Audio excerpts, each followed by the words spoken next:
Greetings everyone, TLOUstrats here with an all-new factions strategy video. Now this video is by far and away the most comprehensive, detailed, and helpful video that I've ever made on the subject. And I highly believe that by its conclusion that you'll feel the same way. So if you learned something new from this video, please consider liking it, subscribing, or telling others about it. With that said, let's go ahead and get into it. So when we discuss strategies and factions, what we're really talking about is control. Control, limiting or removing the options the enemy team have. So how do we control a match? Good question. If we distill it down to a single sentence, it would be leveraging predictable spawns and advantageous positioning/cover against our opponents. I've taken this core concept and divided it into 6 key strategies which specifically allow you to exert control over a match. The 6 key strategies are 1. Opening moves, in terms of prioritizing positioning, recon, and orchestrating control. 2. Routes and pathing, covering initial routes, high-risk areas, predicting supply box movement, and flanks. 3. Positioning, where I discuss cover, camera angles, and verticality as cover. 4. Respawns and executions. And this is in terms of respawn times, prioritizing long respawns, leveraging outnumbered advantage, and the importance of executions. 5. Throwables. This is where I cover the proper and effective use of one of the most powerful aspects of factions. 6. Efficiency encounters. In this area, I cover the core mechanics, aim assist, loadout design, and effectively countering your opponent's strategies. Utilizing these 6 strategies can expand your ability to exert control over a match, which will then directly result in better performance, more victories, and a more enjoyable experience overall. Now, we'll take an in-depth look at each of the 6 core strategies, starting with the first, opening moves. I like to think of the beginning of a supply raid match in the same way as the opening moves of a chess match. Making strategically intelligent decisions from the start can lay the foundation for long-term success over the course of the match. The 3 opening moves you should consider are prioritizing positioning, recon, and orchestrating control. PRO. Start your match like a pro. The vast majority of us begin a match by running up to the supply box immediately in front of us and collect the 2 to 3 crafting ingredients within it before heading in the direction of another supply box. This prioritizes the crafting ingredients. By immediately running up to a central area of the map first, we're able to secure an advantageous piece of cover for ourselves and our team. We are prioritizing position over that first box and putting ourselves in an excellent position to begin the next opening move, recon. When we take stock of the various weapons and perks of our opponents, we are performing recon. The sooner we discover the weapons and perks of our opponents, the sooner we can begin formulating an appropriate strategy for engaging them. For example, if we discover our opponents are running Crafter 3 or Bomb Expert, we'll need to double down on denying them from hitting the supply boxes. Without the crafting ingredients from the supply boxes, both these perks are effectively neutralized. As far as weapons go, by knowing which weapons our opponents are running, we can begin to zone them out of their effectiveness. For example, if you're engaging a hunting rifle user, you'll want to stay away from the long-range corridors and take the fight to close range within tight quarters. When facing shorties or tactical shotguns, their damage effectiveness diminishes with range, so we'll want to keep our distance when engaging them. Since we've prioritized our positioning and performed recon on our opponents, we now know how to engage them and may begin the final opening move, orchestrating control. Our prioritized position limits the routes our opponents can take, therefore forcing them out of cover and into dangerous areas of the map, where they are at a disadvantage.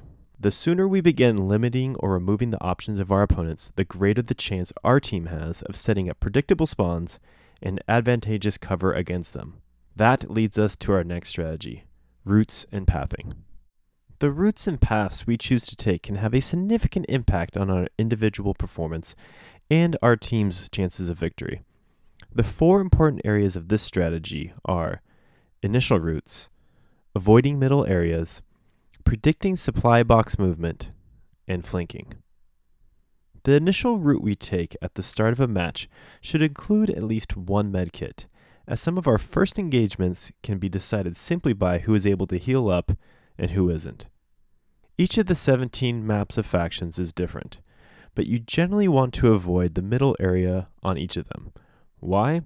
Well, you can basically be shot at from just about every single angle.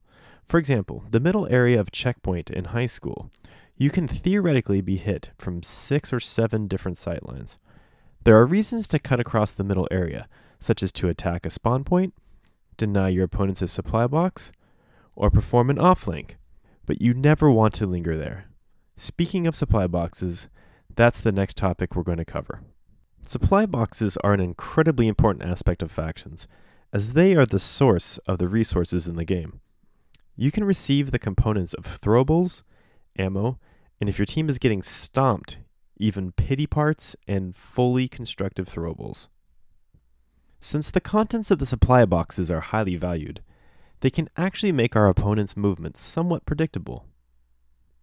Supply boxes are generally located in a diamond shape, north, south, east, west, on each map.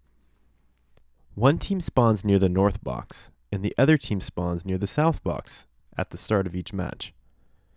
Also note that all respawn locations are generally near one of these supply boxes. When teams hit the first box immediately in front of them, then hit the east box next, we can then predict that in the coming minutes they'll likely head in the direction of the 2 remaining boxes. I'm not saying they'll head straight to the box to open it, right in front of you, but they are more than likely to head in that general direction. Why is this important? It goes back to my definition of control. If they're unable to easily hit the supply boxes, you're denying them resources and options. Fewer crafting ingredients means fewer throwables, and fewer throwables from them means fewer methods of engagements, like smokes, and confirming executions, like nail bombs and molotovs. Observe, predict, deny. The last topic of this section I want to discuss is flanking. So over the course of the last few years, I've come to the conclusion that flanking is generally fairly ineffective. There are those times when we get a long circular route and we get behind our opponents and sure, we get a triple or even a squad wipe, and that's great and all. But more often than not, we get caught. Or even worse, our 3 teammates get quickly overrun and executed because they were going 3v4 against players who knew what they were doing. The net result is typically a loss for our team. Part of this can be explained by the Pollyanna principle, a theory that was mentioned in a previous TLOU video called Why Are You Not Improving at TLOU? The theory is basically that we remember those highly successful moments, those highly successful flanks when we get those triples and quads, but we rarely remember all the times that we got caught going for a long flank or when our 3 teammates got destroyed because we were way out of position going for a long flank and we were unable to help them at all. This theory ties in very strongly with flanking. There is an effective way to maximize our damage output while still being able to support our team, and it's called an off-flank. It's a shorter, safer style of flank. It allows you to offer some variance to your opponents as you engage from a different angle, increase your team's damage output, and you're still close enough to go back and quickly revive a teammate if necessary. Off-flanks are an effective use of positioning, and that's our next topic. Whenever you die in factions, it's usually because you made a basic mistake, with the most common of them being poor positioning. When making your way through a match, you should aim to be behind cover 90% of the time. Now, I'm not suggesting you find a good piece of cover and camp 90% of the time. What I'm suggesting is use routes that keep you out of dangerous sightlines and perform basic actions like crafting, reloading, reviving, healing behind cover. But what comprises good cover? Good cover is comprised of these 3 elements. 1, not being able to be shot at. 2, a place where opponents must move out of cover to shoot you. And 3, a place that has options for escape. Now that we've effectively defined good cover, we can move on to the second part of positioning, which is camera angles. This is a third-person game, which means we should be using our camera angles to our advantage. Using our camera to peek around corners gives us these 3 advantages from the safety of cover. Identify/locate covertly trained opponents, save listen mode for better efficiency, and it allows pre-aiming of shots. The last point I'd like to touch on in regards to positioning is using verticality as cover. As the great Obi-Wan Kenobi pointed out, having the high ground has some distinct advantages. It allows you to see behind lower cover, makes throwables against you more difficult to land, and allows you to see more of your opponent's head for easier headshots. Of course, on the flip side, all they see is your head, so if you're going against an excellent shot, tread carefully. Lastly, there are situations where the low ground is actually advantageous, such as on a staircase from the left side of cover. Next, I want to cover one of the most important strategies, respawns and executions. Learning how to manage and predict respawns is arguably the most important skill to develop when learning how to take control of a match. The very first thing you need to know about respawns is that they naturally occur every 20 seconds, at the 40, the 20, and the minute mark. Respawn locations are also very often near a supply box, which makes denying boxes a related goal in maintaining control over your opponents. Knowing the rhythm of the respawns allows us to use the respawn mechanics and turn it into an advantage for our squad. One of the biggest mistakes that has been made by many factions players for years, myself included, is quickly executing a downed opponent who has 0 chance of being revived. While securing the execution is truly what matters, it is the most important thing. If we know that their teammates are also downed or far away, then we can use that time to upgrade, to craft, heal up, or make our way towards their next respawn location or supply box before they completely even bleed out. Leaving a player or 2 in the down state also gives something incredibly beneficial for our team. It gives us a temporary outnumbered advantage. If you time it right, you can give your team numerous 4v3, 3v2, and 2v1 encounters over the duration of a match. Does having 1 extra player really make that much of a difference? If the players involved are of similar skill level, then yes, the difference is significant. The significance is not just in greater damage output, but greater revive resources as well. For example, in a 4v3 situation, the team of 4 holds both the greater output damage and the reviving resources. Should the team of 3 down a member of the team of 4, the damage output is now equal for both teams as the bleed out begins.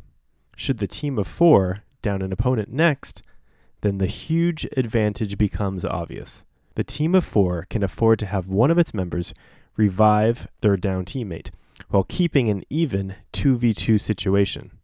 The team of 3 is in a real bind, because if they wait, it'll soon become a 4v2. Whereas if one of them tries to revive their down teammate, then it automatically becomes a 2v1 in favor of their opponents. If they try to rush the team of 4, they'll put themselves out of cover and lose another advantage.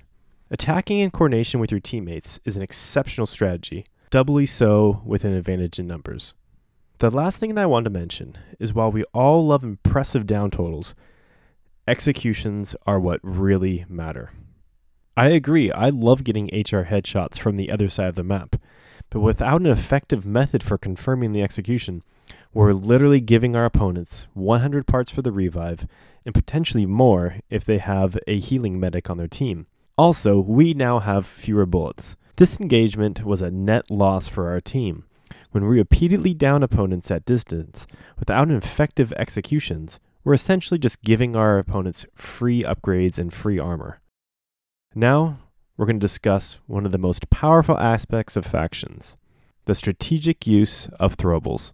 Some people love to complain that throwables have no place in factions, and honestly, I could not disagree more. You see, throwables provide variants of playstyles for a variety of skill levels, as players with subpar aim can still be effective team members.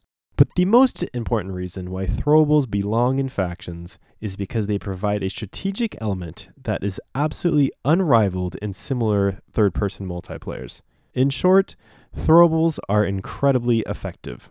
When engaging an opponent who is behind cover, a smoke bomb can stun them, a nail bomb can down them, or a Molotov can outright execute them. But even if they weren't stunned, downed, or executed, that throwable can force them to move out from behind cover and into your aim sights. That is the thing. They force opponents to move where you want them to go. Plus, all of these can be thrown from the safety of your own cover. Each of the 3 throwables has its own specific use. The smoke bombs are great for moving opponents out from behind effective cover. Nail bombs are wonderful for confirming executions and also interrupting potential opponents' revives as well. Molotovs are kind of the jack of all trades of throwables, as they can take out entire groups, they can interrupt revives, and they can really help you out in a pinch through the use of a Quick-Mollie. Quick-Mollies are extremely effective because they give your opponent virtually 0 time to react. You can execute a Quick-Mollie by simply running towards your opponent and then quickly aiming and throwing using the center of your screen kind of as a target reticle. If done correctly, you won't even see the target arc even appear. And there are actually 2 types of Quick-Mollies to throw. One, a quick lob where you're not really running very much and it has a higher arc and can get behind cover.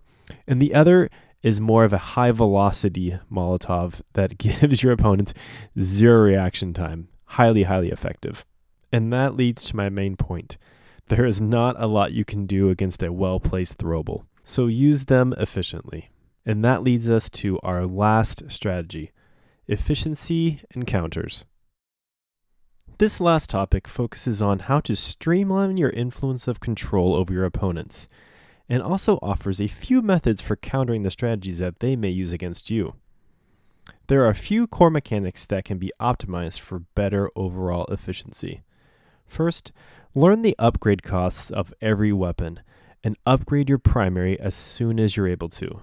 Upgrades provide faster reload speed, increased fire rate, larger magazine capacity, and reduced recoil. You'll get far more value upgrading your weapons over buying armor early in the game. And it also has the additional benefit of keeping your armor cost low for when you direly need it most at the end of a match. Speaking of armor, always remove the armor and helmets from downed opponents. The easiest way to remove the helmets is during a teammate's special execution.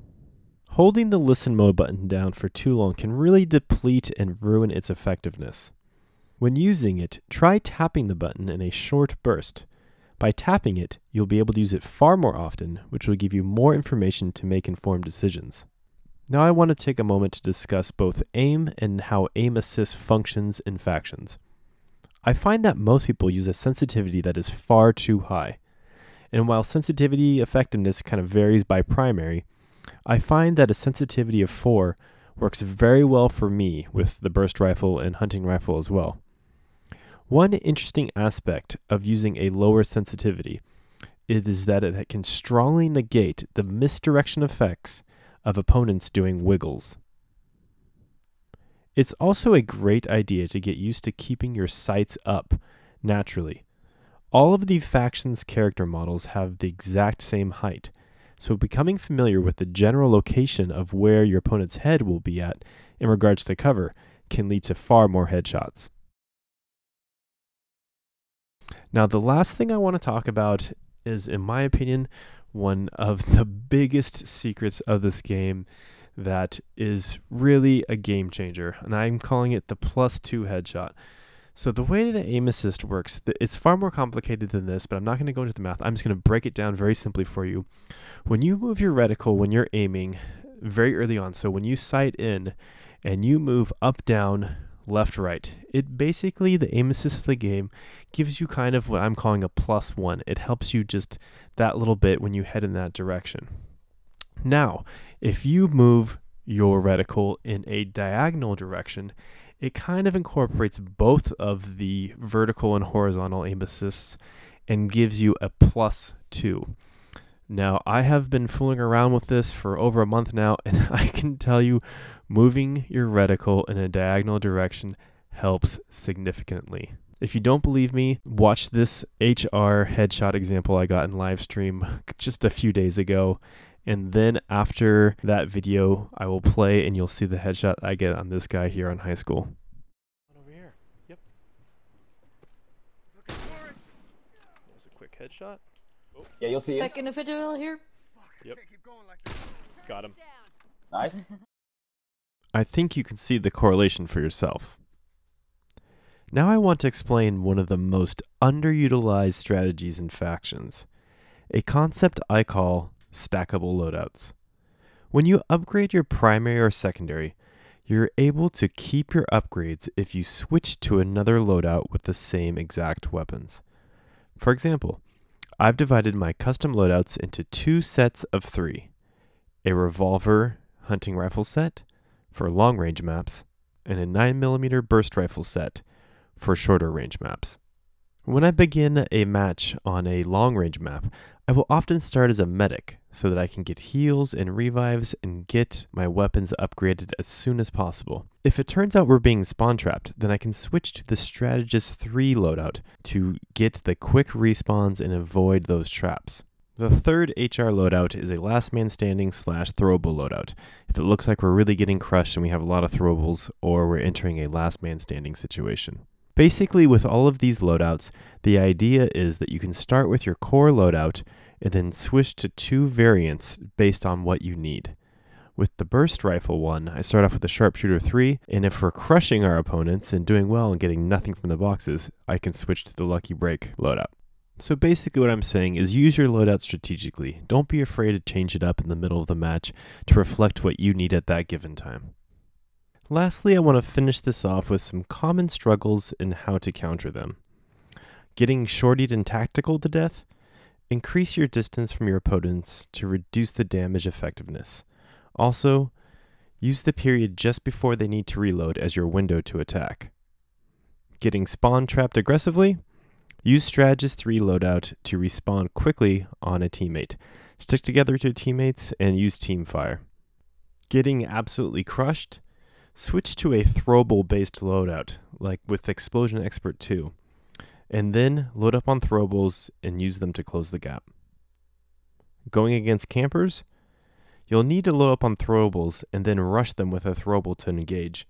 Otherwise, you'll need a really good sniper on your team to pick one of them off and set up a 4v3 situation. The last thing that I want to touch on is, as effective as these strategies are, they're even more so when running them as a team.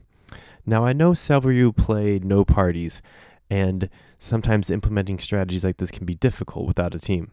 So what I'm suggesting is everyone who wants to try these strategies out, please run the Strategist Look, which is the Jeep cap and the bandana. It's very simple. It's one of the first things you unlock in the game.